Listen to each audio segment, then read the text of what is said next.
Takže ahoj, vítejte u dnešního videa a dneska si ukážeme, jak stříhat s Bandicamem.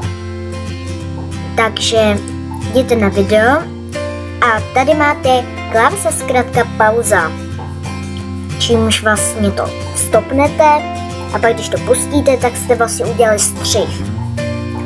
Takže to si zaškrtněte a tady si to můžete nastavit na co chcete, třeba F10, F9, já nevím, to je prostě na vás. V mém případě si tam necháme Shift plus F12.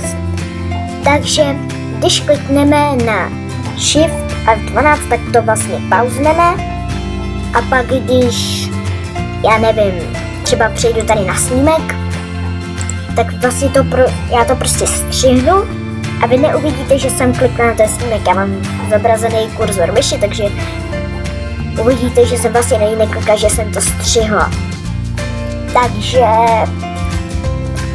Takže já vám to teď ukážu. Takže klikněte na to, vlastně to jste tam dal, já nevím, F10, F9, to je prostě jedno, takže klikněte na to.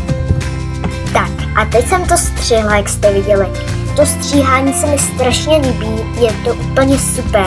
Vlastně doporučuji to používat, je to vlastně primitivní, jak to dělat, vlastně mě to poradila kámoška, takže určitě doporučuji a to by bylo pro dnešní video všechno.